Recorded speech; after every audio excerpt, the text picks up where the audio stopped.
Assalamualaikum, salam sejahtera. Saya Zulfikri Yusof. Anda bersama saya dalam Buletin Awani pada jam ini.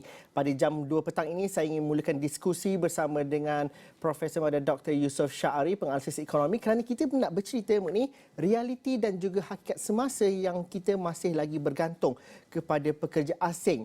Masih lagi ini berdasarkan jawapan di Dewan Rakyat tempoh hari yang mengatakan bahawa kita akan mendapat ataupun bergantung kepada certain numbers ataupun sebahagian nombor yang besar kepada kemasukan pekerja asing. Dr. Yusof Syarari, soalan mudah kalau rakyat apabila mendengar perbahasan Dewan Rakyat dan juga cerita mengenai kebergantungan kepada pekerja asing, dan kita akan kaitkan dengan 4 sektor yang susah, yang bahaya sebagainya itu. Tapi orang tanya, selepas pandemik COVID-19, mengapa kita masih lagi bergantung kepada pekerja asing? Walhal hari itu bila kita tutup sempadan kita sepatutnya mencari ruang untuk mencari solusi yang sebaiknya. Daripada perspektif ekonominya, adakah ini tidak boleh diselesaikan, Doktor? Zul, ini soalan yang sangat penting kerana ia soalan isu bersifat nasional ya. Saya masih ingat Zul, semasa saya dipinjamkan di Sekretariat Majlis Tindakan Ekonomi dan kita melihat isu pekerja asing ini sudah tiba masanya untuk kita secara serius untuk mengambil tindakan yang sepatutnya kita ambil. Kerana isu pekerja asing ini dibicarakan dalam buku Pelan Rancangan Malaysia ni dah sejak Rancangan Malaysia ke-9 lagi Zul. Semua dah ada dah, clear dah. Usaha nak kurangkan pekerja asing sebab dari segi ekonomi ya, kita tahu bahawa apa yang sebahagian besar yang terjadi pada hari ini, contohnya kenapa gaji itu sangat perlahan bergerak ataupun bertumbuh disebabkan oleh kita terlalu bergantung kepada pekerja asing yang mana dia akan menekan pergerakan gaji itu. Jadi Yazul, kalau dari segi perspektif ekonomi, hasil kajian saya dan pasukan juga menunjukkan bahawa ada banyak ruang yang kita boleh gunakan untuk mengurangkan pekerja asing kerana terdapat sektor Zul, sebahagian sektor ni pekerja asing dan pekerja domestik ni mereka bersifat pengganti Zul. Maksudnya kalau kita gantikan pekerja asing dengan pekerja domestik boleh.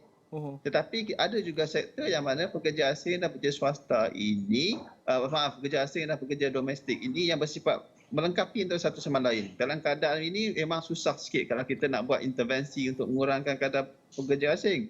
Tetapi bagi sektor-sektor yang kita tahu bahawa sektor-sektor contohnya sektor peladangan, sektor perkhidmatan, restoran itu boleh diganti dengan pekerja asing, pekerja domestik. Zul, saya nak kongsi satu contoh yang sangat baik Zul. Silakan.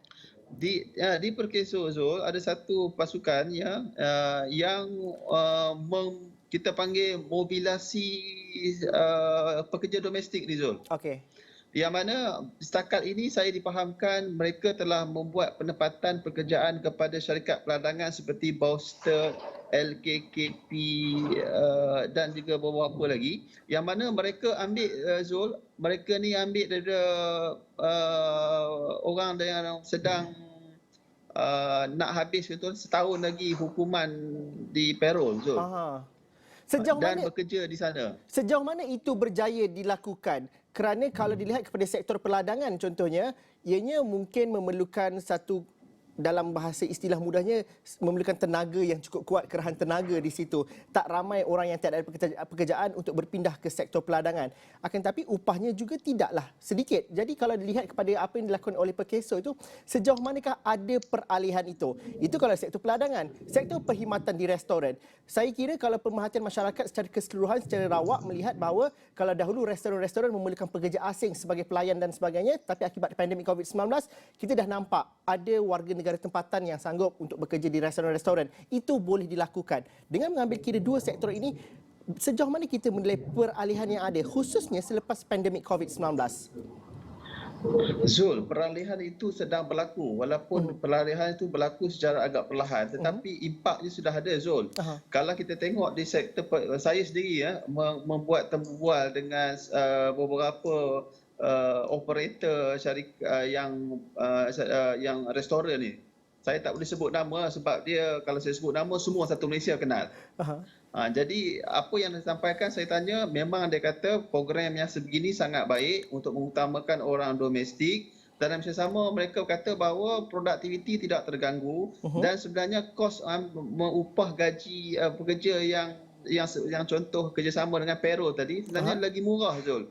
Dan Okey. juga dalam masa kerana mereka yang diambil bekerja kategori payroll ni, Zul, Mhm. mereka tidak boleh lari dalam tempoh setahun ke, tak elak nanti Aha. pihak jabatan penjaga akan cari dan kena hukuman. Jadi mereka akan patuh disiplin. Mhm. J Ini hanyalah salah satu contoh ya, Zul. mhm. Pihak pasukan yang saya masukkan tadi juga, mereka aktif sekarang ni menggerakkan yang saya panggil sebagai hidden workforce ni. Mhm. Contohnya mereka yang di kawasan perkampungan orang asli, mereka yang terdiri daripada yang bekerja di sektor underground, sektor gelap ni, kita nak bawa masuk mereka. Kita nak jadi formal, mereka masuk ke sektor formal balik supaya akhirnya kebergantungan kepada pekerja asing dapat dikurangkan. Mhm. Tapi Jadi dok kalau Zul tanya mhm. saya, boleh buat tak boleh buat? Saya kata boleh. Boleh buat, tapi Cuma kalau kita kesungguhan melihat je. kepada keperluan membawa masuk 1.2 pekerja asing ini, di mana kita melihat dan juga meletakkan keutamaan dan juga kepentingannya? Seperti mana doktor katakan tadi, kita sudah ada perancangan, sudah ada blueprint sejak rancangan Malaysia ke-9.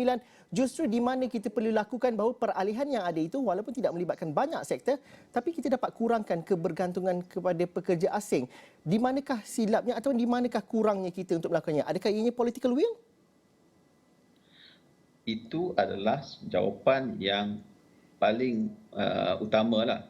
Kita perlukan satu dasar yang jelas, political will, supaya untuk kita benar-benar serius berkenaan dengan isu ini, Zul. Mhm. Tapi saya memahami juga kita tidak boleh terlalu mendesak dan tidak boleh secara satu drastik melakukan polisi dasar yang mana yang syarikat-syarikat operator-operator yang dah lama Mhm. bergantung pada pekerja asing dan Mhm. kategori kita panggil upah rendah lah kan, Aha.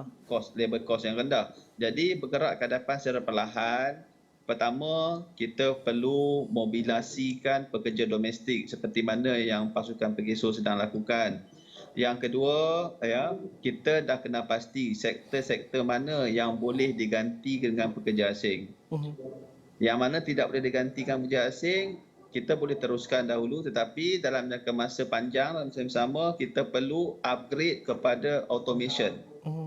supaya pergantungan kepada pekerja asing itu dalam masa 5 tahun akan datang contohnya dapat dikurangkan. Jadi ya, kalau disebut angkanya yang Zul sebut tadi 1.2 juta itu seolah-olah bagi saya nampak macam kita tak ada banyak perubahan. Kita masih lagi memerlukan seperti mana sebelum situasi sebelum COVID-19. Jadi bagi saya kita perlu lakukan secara gradual dari segi nombornya, Zul. Sektor apa yang kalau kita dapat fahami yang benar-benar memerlukan pekerja asing paling mendesak sekali dan juga mungkin akan merencatkan pertumbuhan ekonomi sekiranya ia tidak dibawa masuk pekerja-pekerja asing ini, doktor? Kalau berdasarkan kajian ataupun daripada dapatan doktor sendiri. Zul, di Malaysia ni unik, Zul. Kita tidak seperti Korea Selatan. Ya. Di Korea Selatan, pemusatan pekerja asing hanya tertumpu kepada satu-satu sektor saja. Mhm. Di Malaysia, pekerja asing ini berada di sektor pertanian, terutamanya sektor perladangan. Sektor pembuatan pun ada, sektor perkhidmatan pun ada, sektor pembinaan pun ada. Makna kata Zul, semua sektor ada sektor Pekerja pekerja asing. asing.